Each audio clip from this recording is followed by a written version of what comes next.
Hello and welcome to A Celtic World, the YouTube channel and podcast that leans into the fact that we've got Celtic fans all over this big wide world, from Killiecrankie to Korea, from Barhead to the Balkans. Wherever you are, you're very much a part of A Celtic World and you're very welcome. You'll notice that I'm not Gav. He has, I don't know why he's not here. He's dragged me out of my sick bed to be hosting. I've been sick for a couple of days. Everyone in the Northern Hemisphere will be delighted to hear that it's not sunny and hot in Australia at the moment. Winter has arrived and I got a cold or a virus or something. So on the mend and soldiering on, because apparently the show would be lost without me with no Gav. So there you go. I'm here.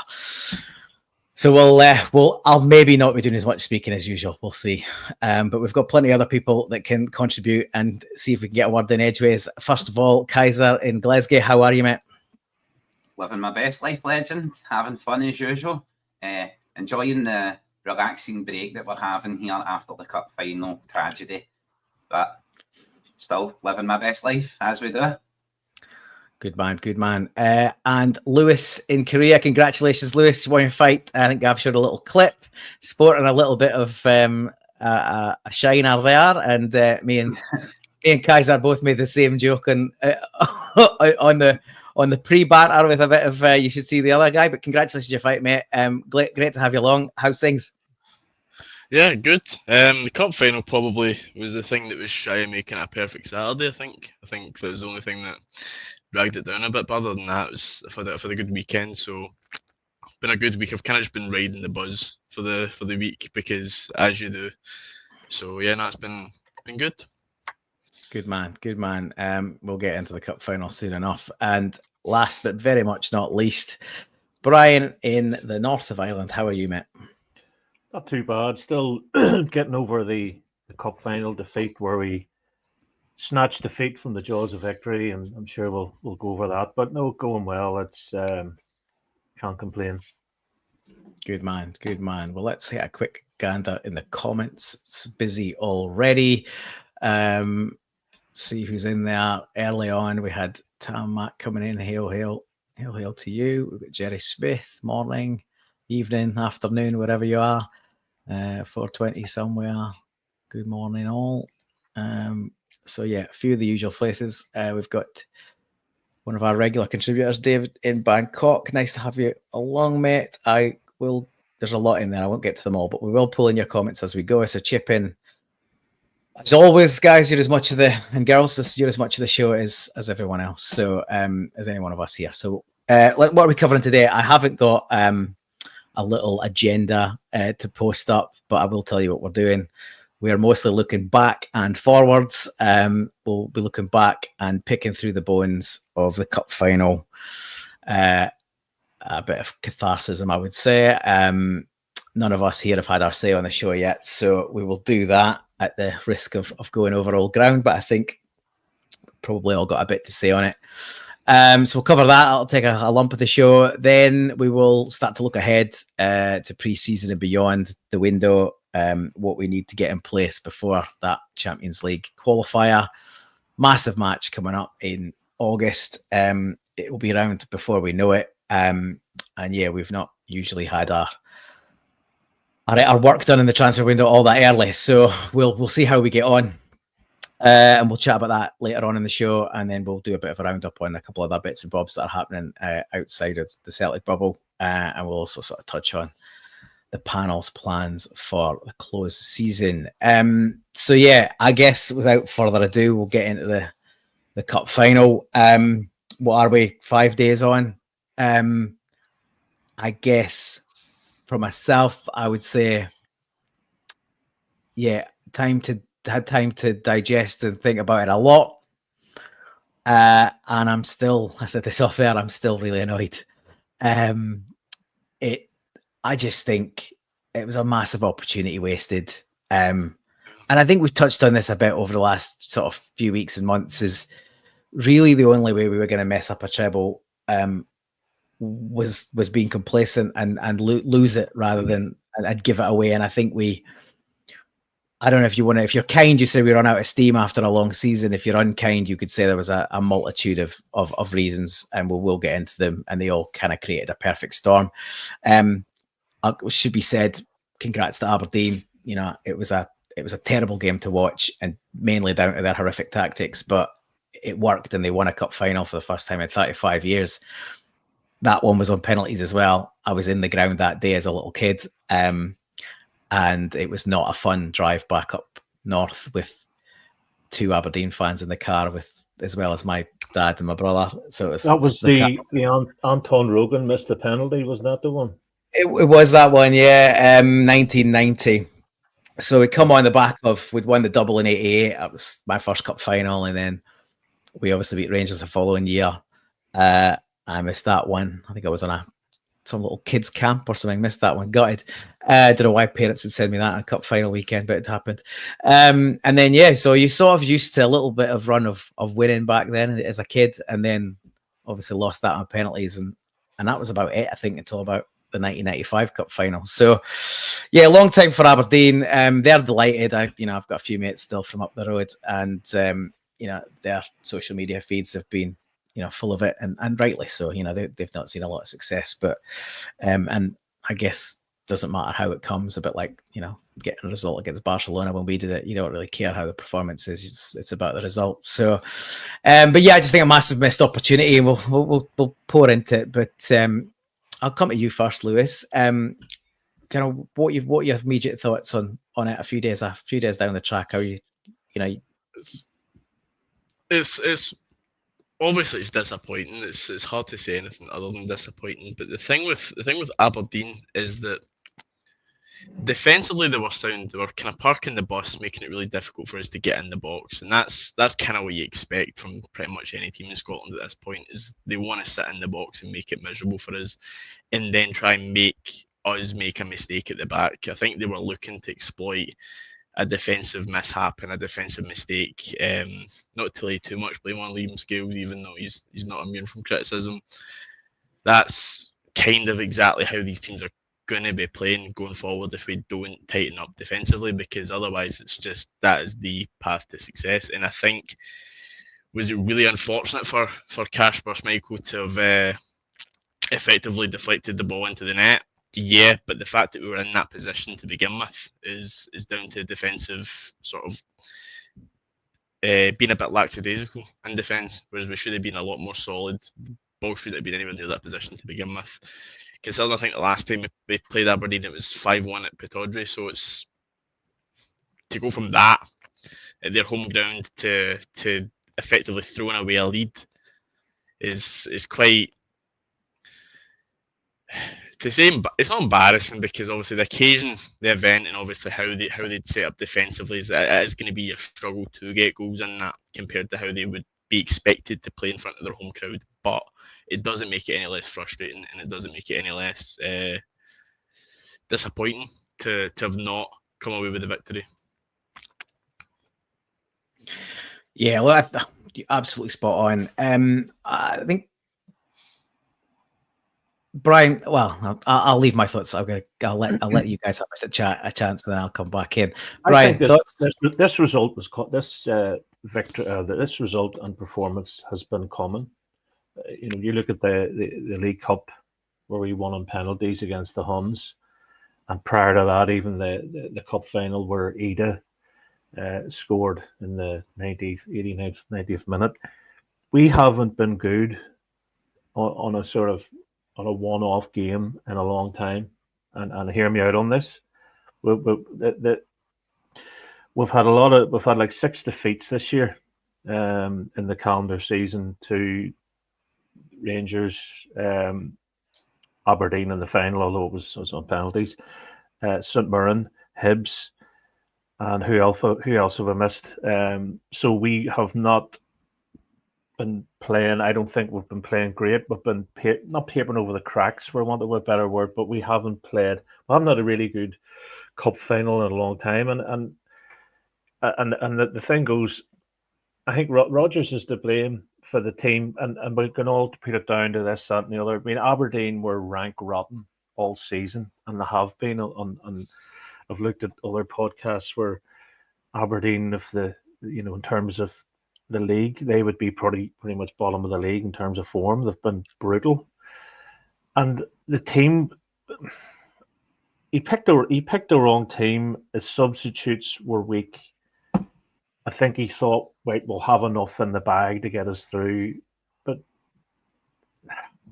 it was too many individual mistakes. There seemed to be, you talk about McGregor. This was McGregor's first ever loss at Hampden ever in his life, from the boys' clubs right through. And although at the time when he was crying, I was like, come on, need you to steady the ship here, Cal. But a lot of guys didn't turn up on the day, and it's like in work.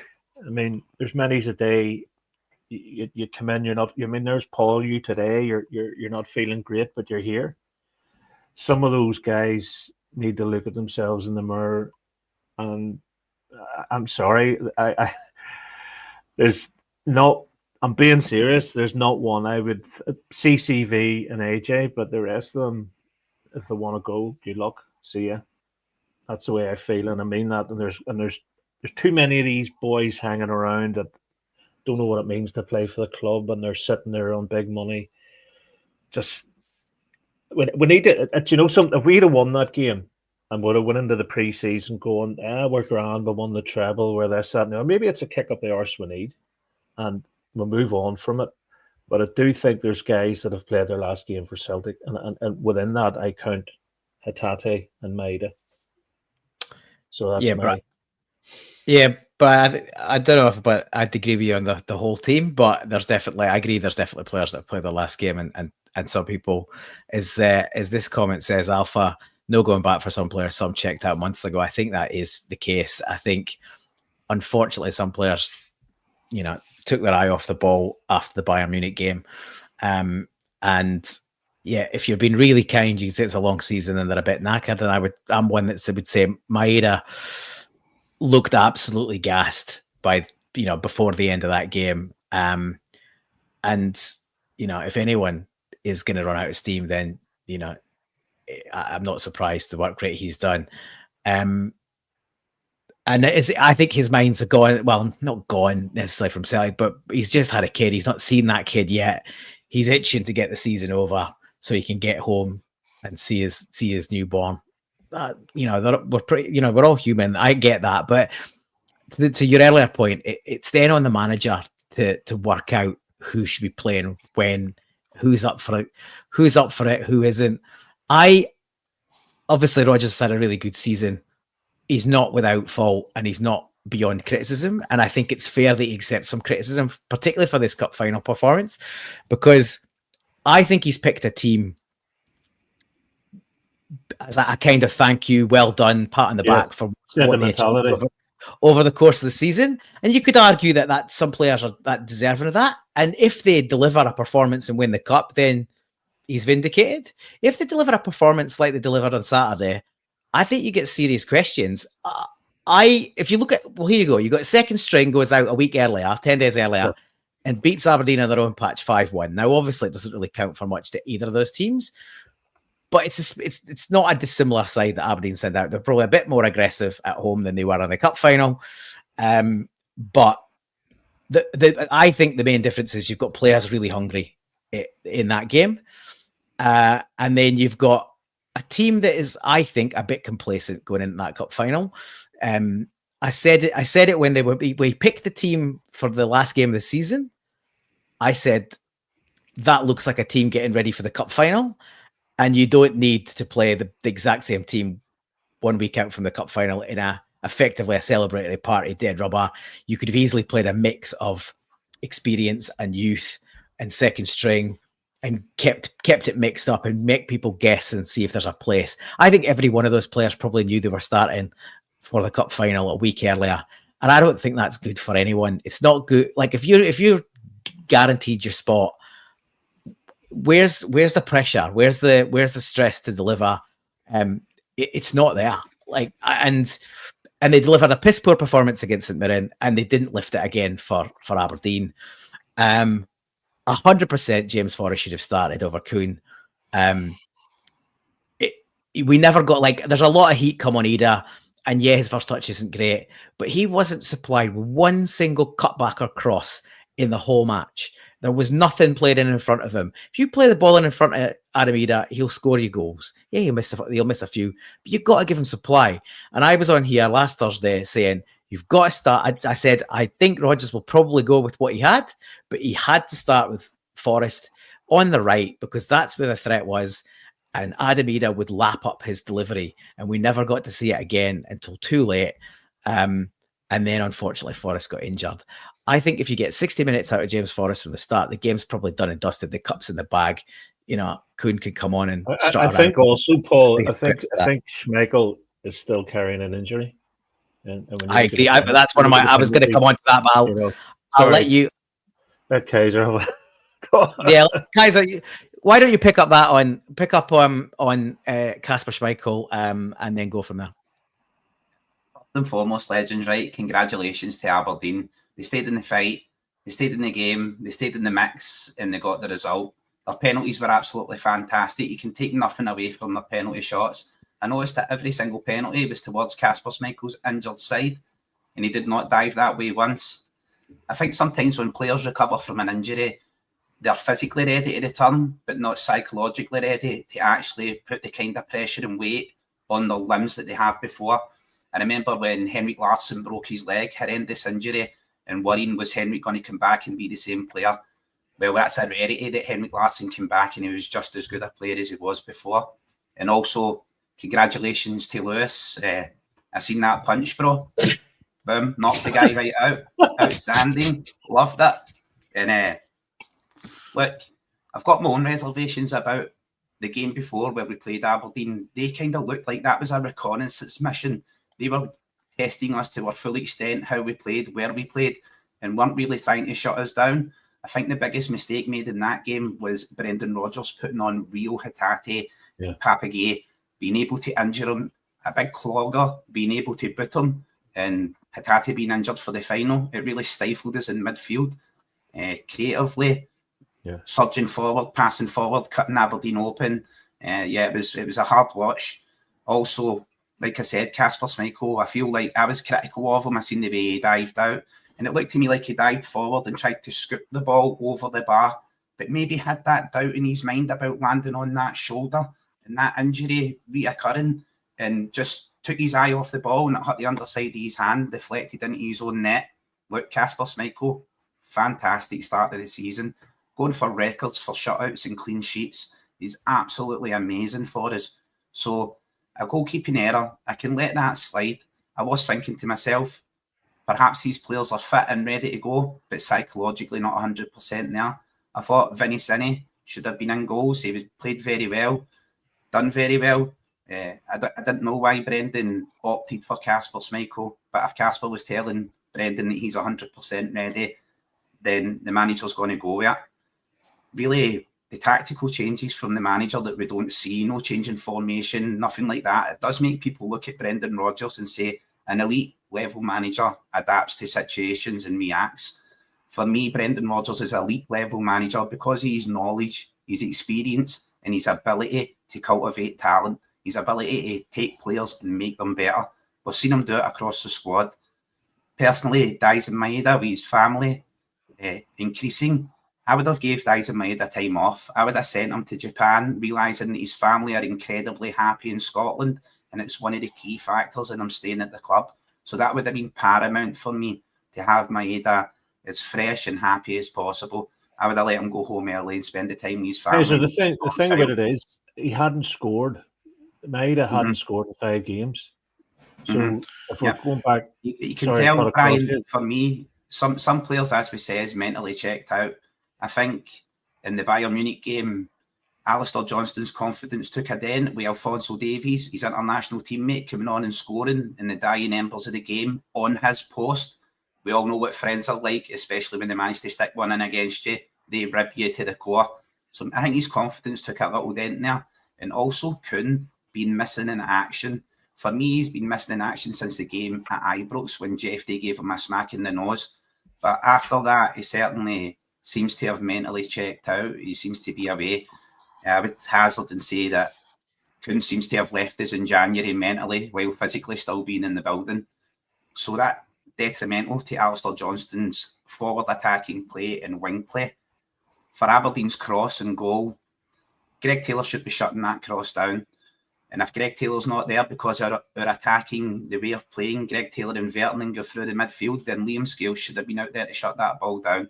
So that's 2 mistakes. There's always 3 or 4 mistakes that lead to every single goal. Don't think it's entirely on Kasper Schmeichel, although it was him who hit the ball into the net, and I did go insane about it.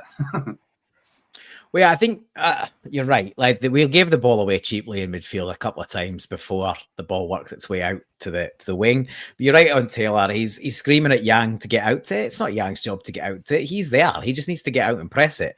And yeah, I agree. I think Scales could have taken a couple of shut off the channel a bit better. He stays and leaves a gap to play the ball into between him and the keeper.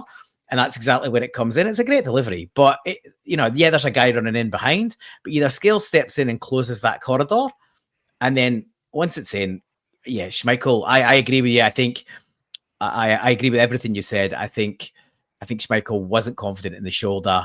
I think he thought he was right. It was okay, but it was playing at the back of his mind, and he's probably trying to protect it on that incident. And he could do that 100 times, and only one of the times it ends up in the back of the net like that, but it has. And then, on the penalties, he only dived to the right for the last penalty, and it was a great penalty. He didn't really get close, but he dived left for every other single one. And that psychologically, that tells me that he's not as confident going down to his right. And Aberdeen did the whole, that's the other thing I would say is Aberdeen looked like they'd been practicing penalties all week, and every single one went to the left, their left, and Schmeichel's right, and they were all right in the corner. They were very good penalties. Mm-hmm. Even if he'd been diving right, he'd been struggled to get to them. But I do think if there's any doubt over his fitness, Sinisalo should have been allowed to continue. It's just another one of those decisions that go like a reward for the season. I get why you want to do that, but if you're absolutely ruthless, you say a player, look, if you're not 100%, I don't think you're 100%, so you're not going in. We'll pick the team to win the final. And yeah. That's kind of my view. And the one thing I'd say on the penalties is, and this plays into a couple other things on tactics. I think we jumped the gun. He jumped the gun on substitutions, which Mark Nisbet is saying here. I 100% agree with you, Mark. You're only 1-0 up. It's a cup final. There is the opportunity that one mistake leads you down to the extra time and penalties. He's got to, at the back of his mind, have that as an actual possibility, and he's taken off 3 penalty takers in Bernardo, Ida, and Engels, and I just think it's a bit lacking in forethought to do that. Your first and second choice penalty taker are not on the pitch for penalties, and Bernardo, you would back him to take one as well. You're not going to leave your full midfield on. But I think you could have left it later in the game to rotate it out. On Engels, I know, people think Gav always calls me an Engels fanboy. I didn't think he had an amazing game, but I don't think in a game as tight as that, you take off your set piece specialist. Yeah. We got our goal from a set piece. It was a brilliant delivery by him. Yes, it took a flick off the defender, but really in that game, that looked like the only way we were going to score a goal. And you take him off. He hit the post not long before he went off as well.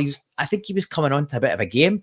He's only 21. He could easily have gone the 90 minutes and probably into extra time if he needed. I just think he just treated it like a league game, and that we were going to go through the motions and we were going to be able to close it out. And look, most of the time we would, but we just didn't. We didn't look like we were going to lose a goal, but equally we didn't really look like we were going to get another one. So it was never going to be particularly comfortable. And then the other thing I was going to say on the penalties is super poor penalty from the captain and AJ, both just weak and nowhere near the corner. Might as well. It was lucky. Well, yeah, I think at least he was a bit lucky. At least he belted it and he hit it hard, and that got him through. I'm giving props to the other two, Johnny Kenny and Luke McCowan, who would have been well down the list of penalty takers pre-cup final, and they both stepped up, balls of steel, cold as ice, and slotted it right in the corner where you want a penalty to do, and where basically all the Aberdeen penalties went. Sort of, a second choice midfielder and a third choice striker showing the more experienced players how it should be done. And another example, I think, of the hunger and desire and focus that wasn't there from the starters, that was there from some of the second string. So yeah, I think a lot to ponder into. I agree with Brian's earlier point is, if there's anything to take out of this debacle, it's that we'll learn more from this mess than we would have from cruising to another win and a poor performance. So it hopefully means that we've got a real focus on the close season. We clearly need to add to the squad. We lost 2 players to injury. Unfortunately, they were both our two most creative players, and without Jota and without Hatate, we looked a bit lost, to be honest, in terms of creativity. And then if you add to that just a lack of intensity, a lack of just general speed and urgency, we were never at the races, and I don't think any of us can really complain about the result given how we performed on the day. Has anyone got any other thoughts on the cup final in terms of how it went down before we sort of pivot to look at the season? I was delighted to see Aberdeen tour their city in the bus they parked at Hampden. It was an open top bus. I was looking forward to the pictures of them, the rubbish in the street and the police reports of how many fights and stuff happened. But I noticed all of that was strangely completely missing. So it was very quiet. Fantastic scenes nonetheless. Shows what happens when a club organises something with the City Council and really engages with their fan base. First trophy in 30 years, I think it is. Aberdeen won. First cup they managed to win. That will be the result of some of those players' entire careers. They put everything on the line, and at the end of the day, they deserved the victory. There's just not much more we can say about it. An exciting signing for the summer for me would be a set piece coach. Get us in a set piece coach who can have us scoring from crosses and corners. We get about 30 a game and never capitalise on them. And also for our defensive setup, get a winger out there, a left back who actually plays the position and presses those crosses and shuts that down. You could have stopped a lot of that. And before me, right, in my opinion, before you play a player like Casper, you stress test that. You take him into training, you make him dive every way, and you rely on your goalkeeping coaches as well to tell you he's ready. So I can't be too harsh on it. You know what I mean? I think we were lacklustre, lost a bit of direction, lost a bit of drive. Brendan made the changes, tried to revert back to kind of the ramshackle squad he put together the week before, or a few weeks before, that got the 5 goals against Aberdeen. I could say he tried to win the game in removing the players and penalty takers, but it did show a bit of lack of foresight as to the quality of penalties. But perhaps Brendan, being the egomaniac that he is, never thought we were going to penalties, or tried to make sure we were not going to penalties. I think after Jan coming on in the Champions League and absolutely thriving at every level and showing no fear, I was disappointed in him in the cup final because it came on and it looks like he absolutely shat the sheets. But other than that, there's not much more to go over on it for me. My worry is that perhaps, obviously, I think everybody's disappointed with losing the goal in the Bayern Munich game, but we still performed probably the best we've done in Europe in quite a while. And I'm wondering if that kind of led to a bit of complacency, where it's like, oh, if we can compete with Bayern Munich, what's Aberdeen going to do? We can play any squad we want, so let's take a victory lap. Do you know what I mean? And I feel like that sort of attitude, that sort of complacency is kind of been, I don't know, it's really difficult because see, if you take out of the Europe situation, it's like, do we feel that Celtic is better this season than we were last? Because I don't know if we were. No. Domestically, no, but I think you've got to weigh up the whole season, so it's difficult to just pull Europe out of the mix. The problem is we've all been, the whole Celtic support has been yearning for to do more in Europe, and we've had the best European performance in a long time. I think we'd have all, as gutting as it was to fall away to Bayern in the last minute, it would be nice to have a win in the away tie on the sheet, but realistically we were on dead on our feet, so we probably weren't getting through extra time or even penalties and getting through the tie, so we probably got as far as we possibly could. But I think there's an element of the board for sure, and probably the manager with some some agreement to it. They decided that was enough. Like there was nothing else required. Do you know what I mean? Like we knew we were in that. We knew the draw before the end of the window. We allowed Kyogo to go, and we didn't replace him.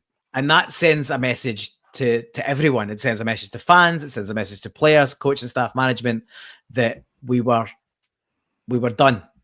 We were done. The league was already won. 2 games to a cup final. 2 games to the treble. That'll take its course. And we don't expect to get past Bayern Munich. That is pretty much what not replacing Kyogo.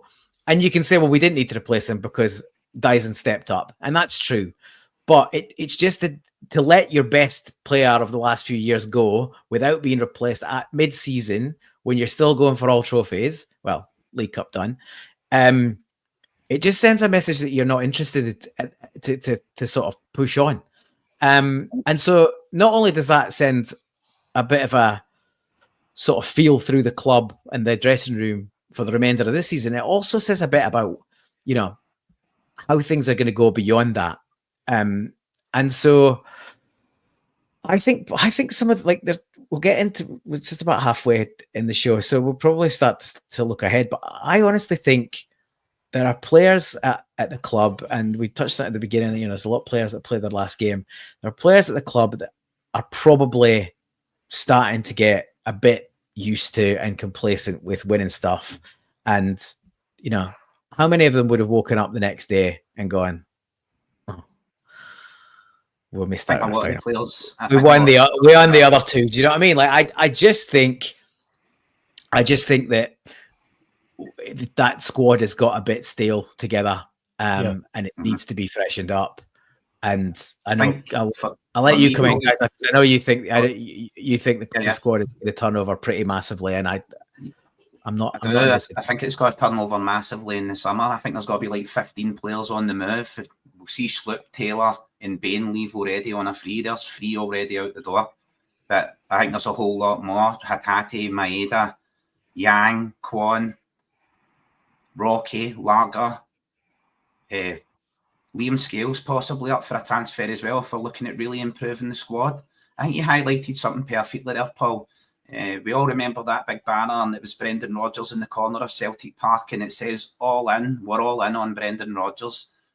For me, the January window was really lacklustre.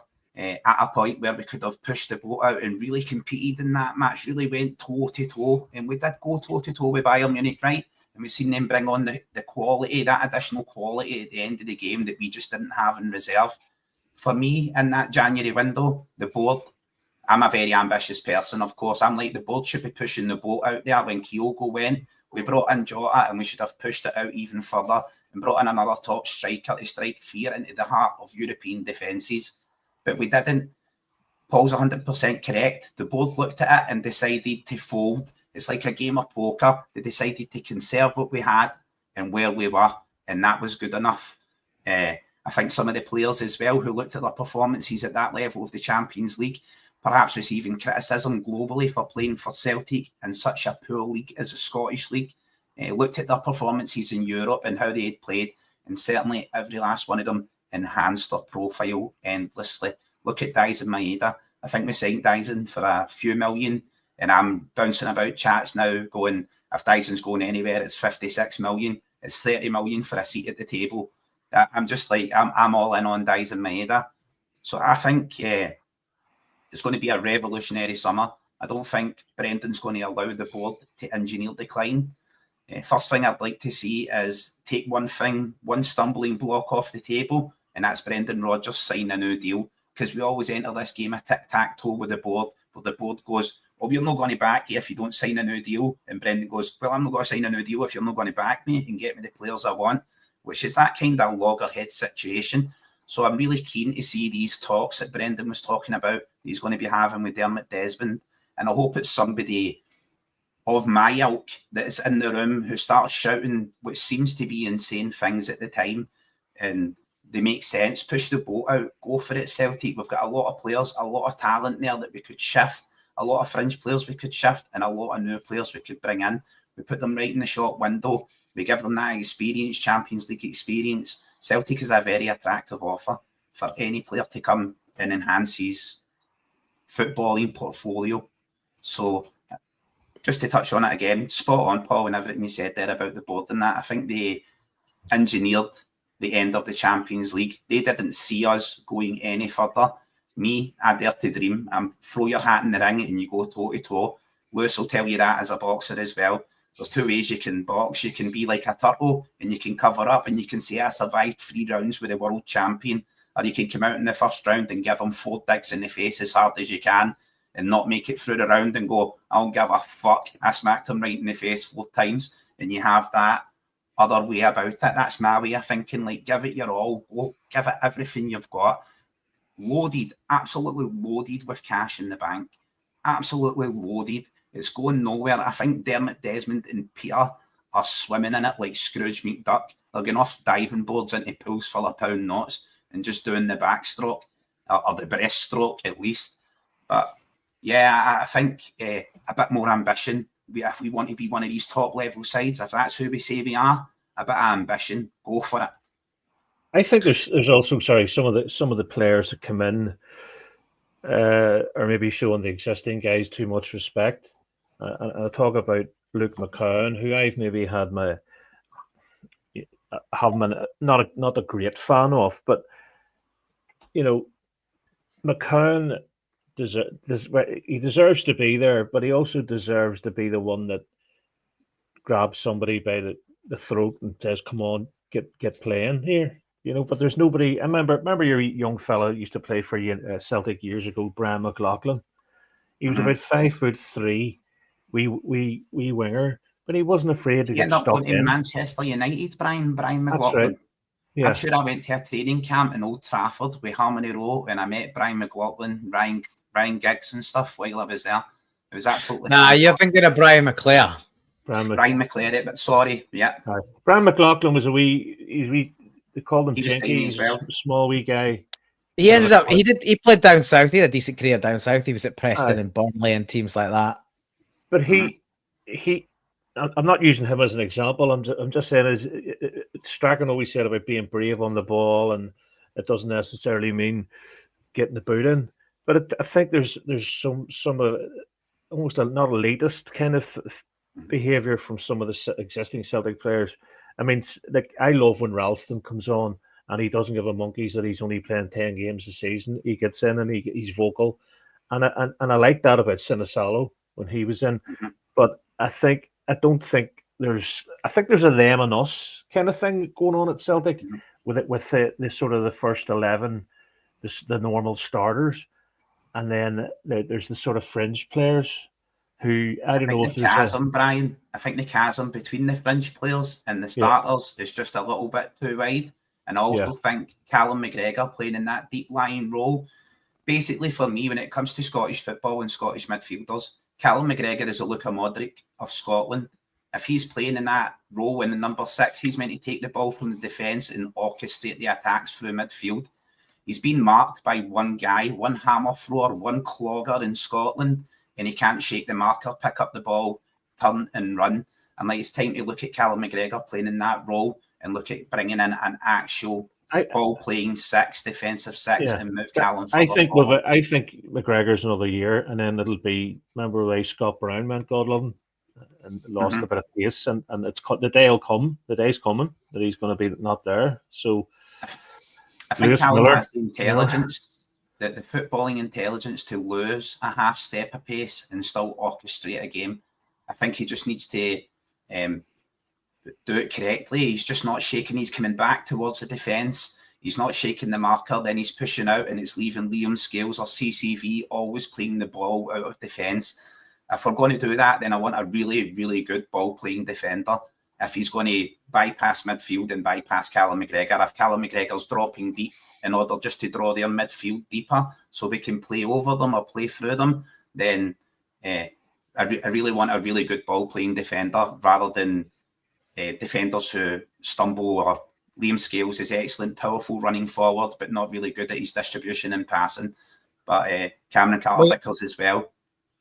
It's a good point, Kaiser. And I think that this is sort of indicative of where we are with the squad at the minute. I absolutely agree with you. We need another centre back. We haven't got a first choice centre back to partner CCV in the building.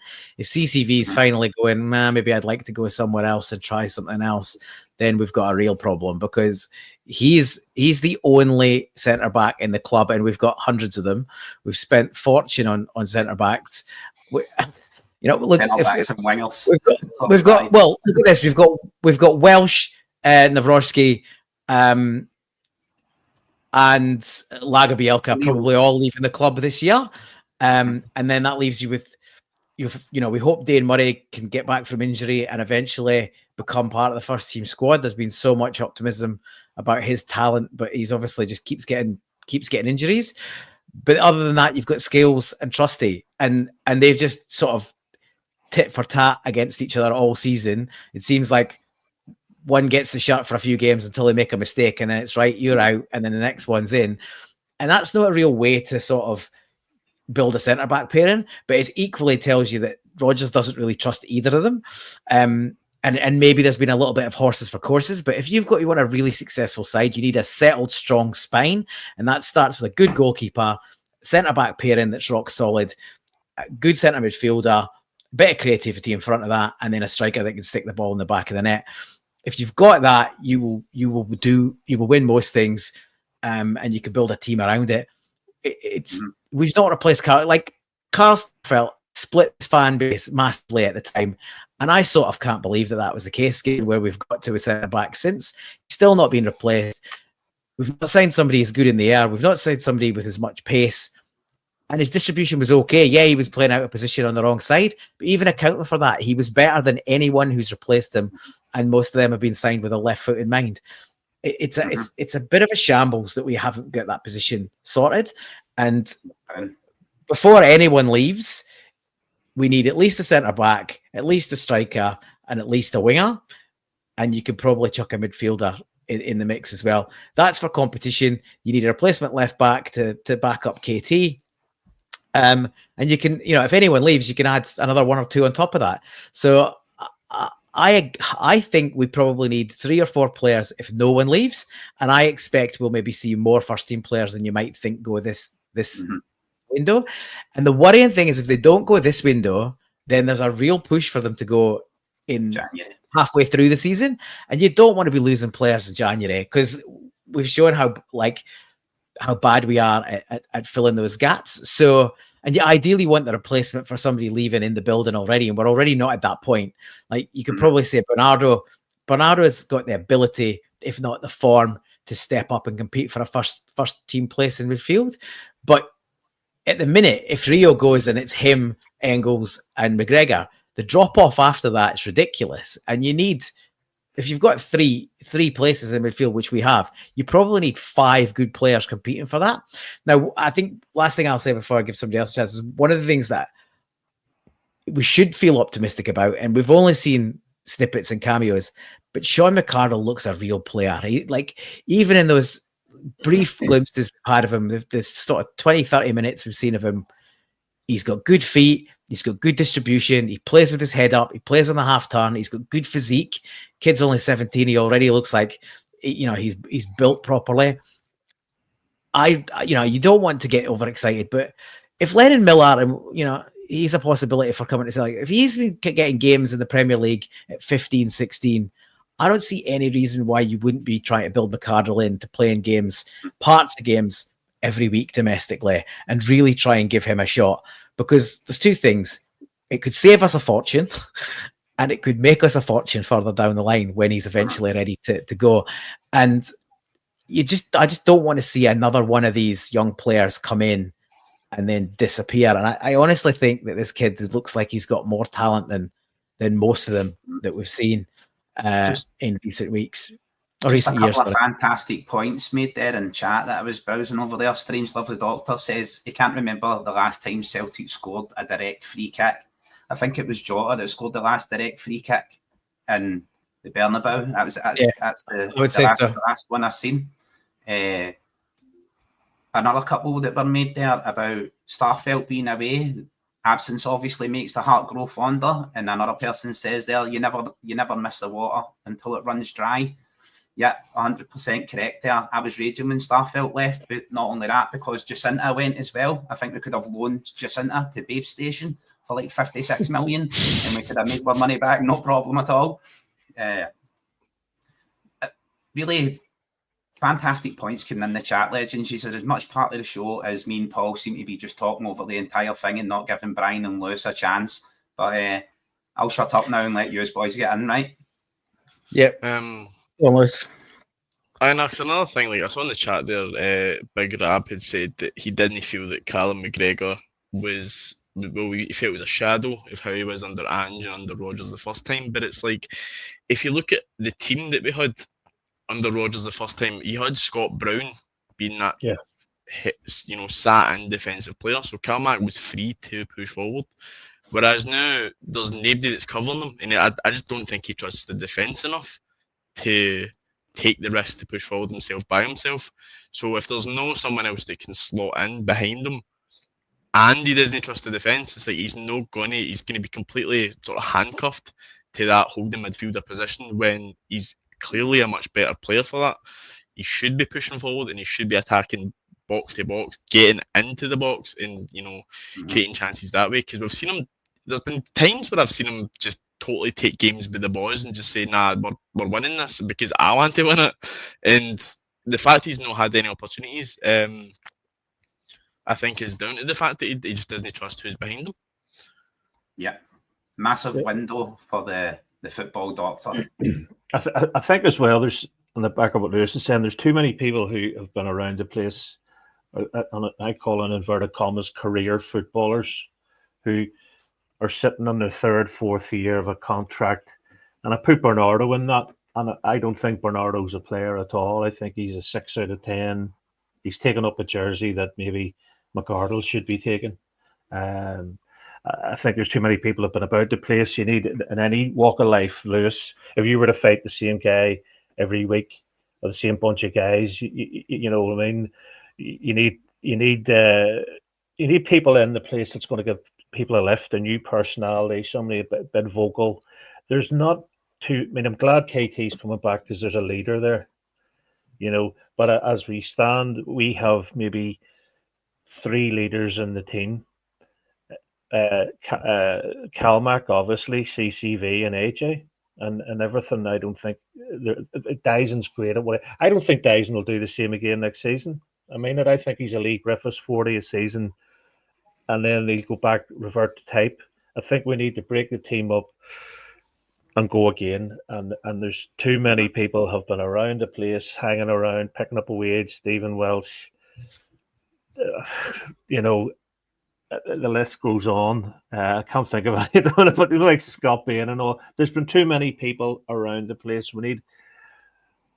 It's almost a bit safe. I'd rather somebody who's 9 out of 10 one week and 4 out of 10 the next, but they can do something on the pitch. Somebody's a bit of a maverick kind of player, and there's players out there.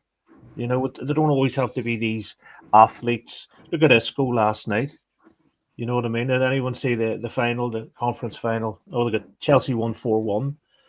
But your man Isco, like for the first 45 minutes, he was running around thinking he's like a 19-year-old. But it's just we're too safe, we're too passive. Need to have, I don't know. There's something really missing in that team. And when Jota came back, I thought he was going to provide it, but he didn't. Picked up that injury, Brian. Yeah, till the injury, he was sort of huffing and puffing, but I don't know what we do. We need, for me, if it was up to myself, we need a proven striker. And I couldn't believe, and they're going to laugh at this, Simon Murray is going to Queen's Park. He could have done a job for us for 6 months in the league. You know what I mean? Just bring us on for the last 15 minutes, like a Stevie May. I know it's not what we're after, and maybe look down our nose at it. I put Martin Boyle into that as well. I don't care, but it's goals. That's all I want is goals. There's one every week, Brian. You've got one belter every week, and what's this one? Simon Murray. Something. Simon Murray and Stevie May was worse, to be honest. But no, I'm saying these are players or replacements that come on for 10 minutes. You're not building a team around them. You bring them on horses for courses. If you'd have brought on your man Simon Murray from Dundee with 10 minutes to go, I could guarantee there'd be 3 or 4 shots on goal, as Martin Boyle, as maybe Stevie May. Ryan, you could have brought me on up front at 10 minutes to go, and if you don't give him any service, he's still not going to score. Like, yeah, we didn't create a clear-cut chance for the strikers all game, and it's been a problem. I've banged on about this all season. When it was Kyogo was here, then for Ida, even when Dyson's played through the middle, we've got goals when Dyson played through the middle because of his movement and his ability to get in behind. The ball's been played forward to him, and he's got goals. We haven't got to the byline. We haven't pulled balls back. We haven't cut back crosses. We haven't swung crosses in. And we've scored a barrelload of goals this season, and we've starved our central striker of service all year. So it's sort of a bit of a miracle we scored as many goals as we have, given how poor the service has been to the front man who's supposed to be the goal scorer. But the way we play has, for the most part, has meant there's goals for midfielders and wingers, and they've scored a hatful. But I just think I agree with you, we need to sign a striker, but we need to sign a striker that pushes Ida down to second choice solidly, and Kenny down to third or even fourth, and we may be bringing 2 in, because Jota's out for 6 to 9 months. So if Maira's still around, and I have my doubts, I'd hate to see him go. And so somebody else said earlier he's irreplaceable, and I agree with that. But I feel like him, Hatate, basically the players that were around for Ange's first season are now nearly 4 years down the track, or 3.5 years down the track on those players that came in the January window. I feel like they might be starting to look for something different. Sorry, Paul, just to grab on something Brian said as well.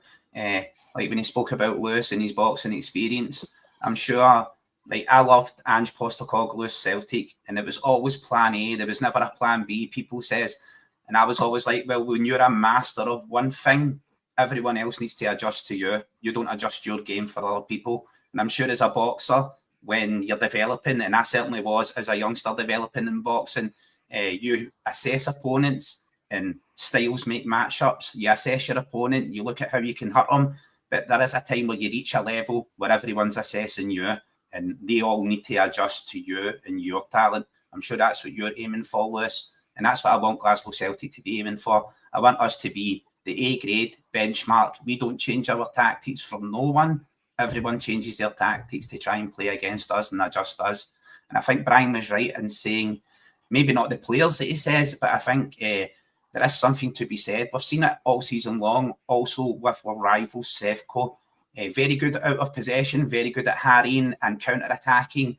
Done absolutely nothing against a low block because they don't have the players, the horses for courses, so to speak. Those players who can come in and tear apart a low block. Those skillful players, those fair weather players, when you're winning 1-0, come on and start doing Rabonas and getting the fans screaming and cheering. But when you're in an actual dig, an actual match, sometimes they're not there. We've had players like that from time to time. But I would rather see. Sorry, Kaiser. I'd rather see Home. Well, it's in my head. I'd rather see Home getting a jersey than Bernardo. I'd rather see Home getting a jersey than McCann. I like Bernardo, Brian. I think Bernardo is absolutely fantastic, right? And I think it was an absolute steal for us to get him for $3.5 million. Portugal under-21 captain. He progresses the ball excellently through running. He's a fantastic defensive midfielder as well. The one thing he doesn't do too much of is pass the ball forward. He's always progressing it with running. Does he know his position, though? That's the thing. What is his position? He's not attacker. He's not defense. He can play defensive. He just, to me, is another.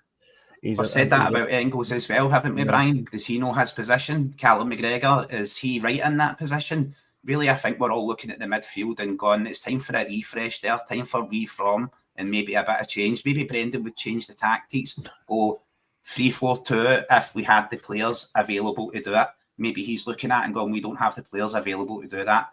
I could look at the Aberdeen game and go, well, Maeda is absolutely athletic when he's breaking through the middle, But when a team's got 10 players behind the ball on the edge of their box, there ain't nothing to break through.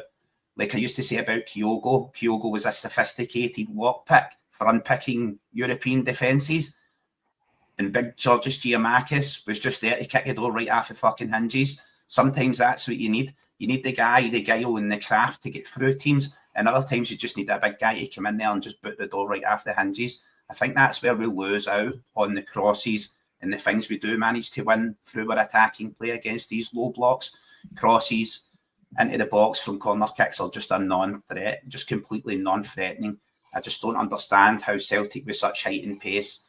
The only person who sticks his head in the ball is Liam Scales. I think he's the only person who's not worried about losing a couple of brain cells and some ginger good looks. Well, guys, we're nearly out of time. There's a couple of things Gav wanted me to cover. So, in the interest of sticking to the boss's remit, we'll wrap it there. I think we all think there's going to be a reasonable turnover in the squad this year. I certainly do. I agree with Kaiser. Whether it's as many as you think, I think it will be significant. I'm keeping my fingers crossed that we can keep some of the key players because it'll be a lot to replace in one window. That said, we've all seen what happens when you persuade players to stay that don't really want to be there. Undoubtedly, their performance levels drop off, and it can affect the rest of the squad as well. So, massive job in the summer. We'll watch with. We've seen that with Kyogo. I think Kyogo was that far off the boil. He was half frozen before he left. I was delighted to see Kyogo go. He hadn't scored in months, and he was completely off the boil. And people are dreaming back to the fantasy that was Kyogo when he first arrived. I was delighted to see Kyogo go. I was delighted the club got 10 million for him as well, and I was delighted to see Jota come back in. So I was disappointed we never picked up another striker. I'm going to put a name out there, Kaiser. And he just got relegated, and you could pick him up for $500,000. He's an international, and he knows where the back of the net is. Ronan Hale from Ross County. That's what I meant about the Stevie May, Simon Murray type of player. May not be the most pretty, whatever else, but a big Jan Ventura Hesselink. Yeah, you know, Ronan Hale could do a job for us against the low block, and he knows where the back of the net. I'm just saying is.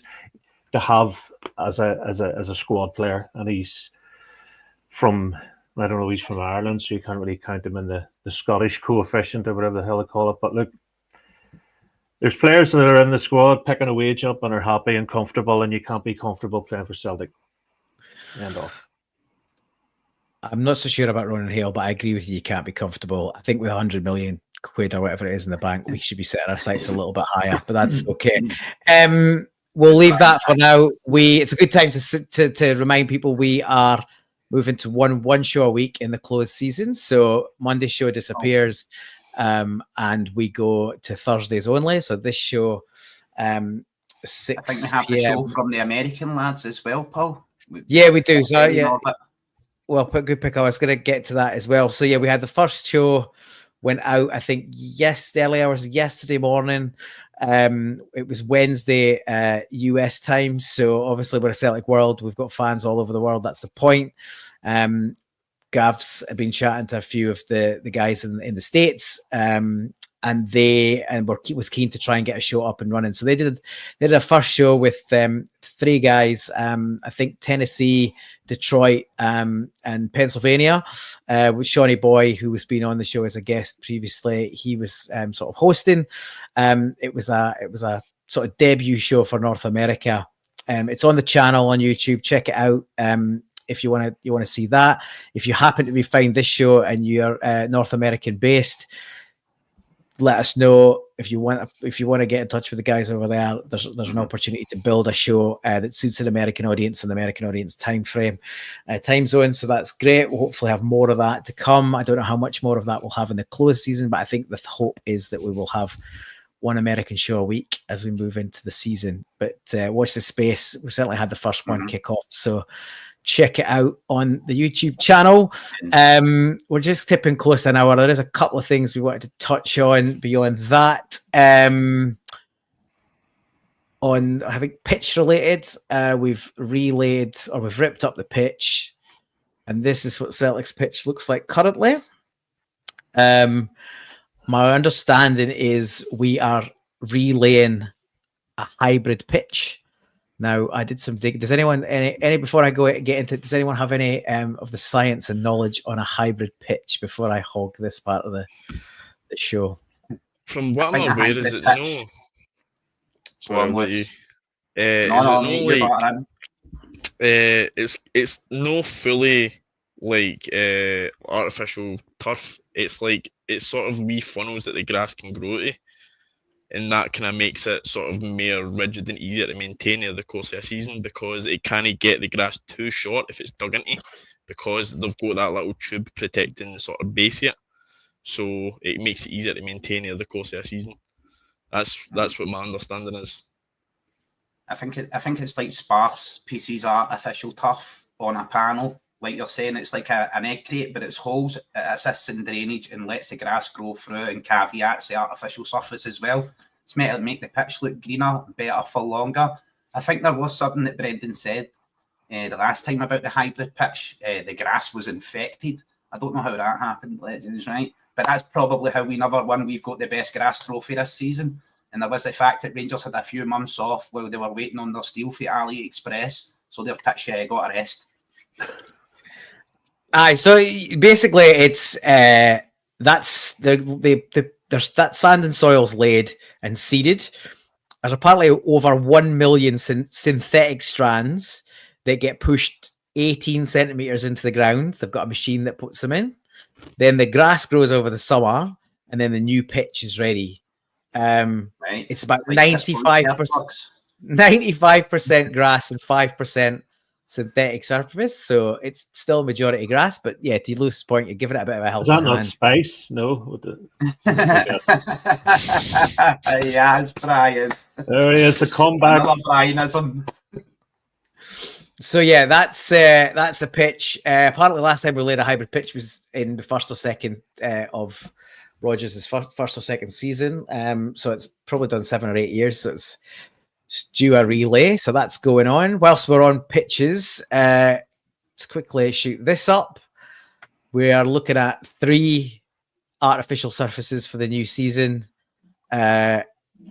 Livy are up, and I think people got excited because they said they were going to relay their pitch, but they're just going to relay it with another artificial pitch by the sounds of it. We've obviously because it's banned after this season. All artificial surfaces are banned for the Premiership after this season.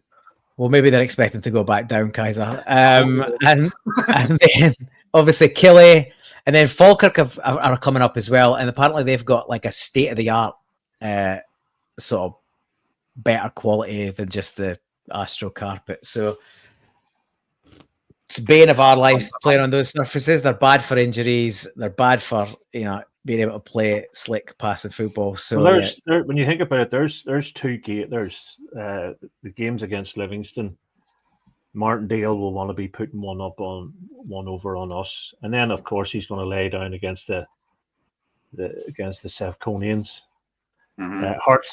Hearts have got a new manager, have they? Or they still? I don't know. I don't think know. so. Yeah, they've got Derek McInnes. They've got McInnes there, so there you go. There's another few things going. I think it's good. We need to be very careful going into this pre-season, and if the board don't get it right, we could be in a title race and also looking down the barrel of the Europa League. I mean, this team. I have no great faith in this team, and certainly about management also. And we've been motoring along. We've been asleep at the wheel, and yeah, careful what you wish for and all that. But I have a bit of the fear going into the new year. Celtic picking it out there. I think that's 8 games on artificial surfaces next year. I do know from a quick Google search that there is a 60% increased injury rate of non-contact injury to your knees and ankles and hips on artificial surfaces. That's just with the surface not giving way like grass beneath your boots and stuff like that. Doesn't bode well for people like Kieran Tierney. I think any player that's looking at coming to Celtic and caveating Kieran Tierney being here, who I think will be arriving on the 1st of July, we'll be looking at that, and they're definite games that they'll be getting. Paul, I know you're trying to go on to the other things that Gav wanted. I think it was a little bit about what the going-ons down in Liverpool as well, mate. Yeah, we'll touch on it really briefly, but we are going to get out. We're over an hour, so we're going to wrap it soon. But yeah, Gav just wanted to get our thoughts on this. And I guess if we think about it with a Celtic slant, it's obviously coming down to after trophy celebrations. Shocking scenes in Liverpool where this guy just drove a car through the middle of the crowd. We still don't seem to have much clarity on the rationale for it, but shocking stuff. And obviously hope everybody makes a full recovery. But I guess, yeah, it's been a lot, and we've obviously seen a lot of celebrations in. You touched on Aberdeen's bus through the city, and I think 100,000 people came out or something daft like that for that.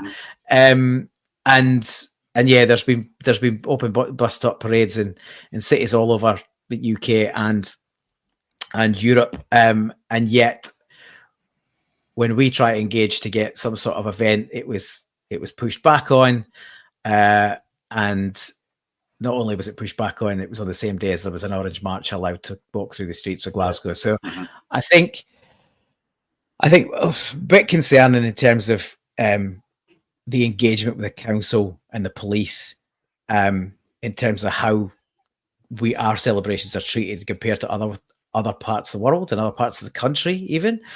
Any last thoughts on this stuff, guys? For me, I just wanted to bridge over it. It shows that we should have organised fan zones where people can go and celebrate and be protected. You don't need to worry about going down the street. We should. The club should be arranging things like this. And also Aberdeen, 100,000 people turning out shows the volume of support accessible to Aberdeen. Should they start playing well again? 100,000 people on the streets. That's support in Aberdeen that you can access and fill your stadium if only you would pick up your ideals and go for it a bit better. But yeah, mate, that's just heart goes out to all the people affected down in Liverpool. I have an affinity with Liverpool, of course, all the way back to the Hillsborough disaster and the way the Scottish Sun spoke about the fans. I always hold judgment, I always keep my mouth shut. We don't know the entire ramifications of what went down there, but thoughts and prayers go out to the families affected and the people affected and injured. If that had happened, sorry, Kaiser, if that had happened at a rugby event, would things have been different? That's what I'm trying to say. We get looked down on as football fans, and you're allowed to drink at rugby games, and they're allowed to be pissed and puke over fellow fans and all the rest of the shenanigans goes on with that. So I think it's a real two fingers up to the working man. There's always been this sort of snobbery thing about rugby versus soccer, football, and you look at what money we put in to the economy, being Celtic fans, being football fans, being soccer fans, and there really is, and the way we're treated by the police as well, the horses and all the rest of it, and kettling in. I mean, that kind of stuff never happens in rugby. So why should it happen in football? That's maybe for another day, but yeah, I think we're out of time. And look, I think a disappointing week or a couple of weeks from the authorities in Scotland, in particular police. And I'll finish it by saying I was hugely disappointed to wake up to the news that the kneecap appearance at Transmit Festival in Scotland has been kiboshed by the police and organisers. Just another ridiculous incident. Good to see the O2 step up and put a gig on to try and give local fans the opportunity to do that. But it's just kind of another example of the state of the country at the moment. Complicit. Yeah, absolutely. So look, we've covered a lot. Thanks to everyone in the comments. We've been going, we're well over 100 on you there. If any of you haven't yet subscribed, please do like the show, share it on your social media. We've come to the end of our second season. We'll be back for a third season, bigger and better. There's a likelihood of at least 1 or 2 more shows a week. So your content could be doubling. We'll give you more details on that as we work our way through the closed season and get closer to coming back to the new season. We appreciate you all for your contribution, not just today, but all through the season. We look forward to seeing you next Thursday when we'll be back. In the meantime, all that's left to say is hail, hail. Cheers, guys. Take care. Hail, hail. Legends. Take care.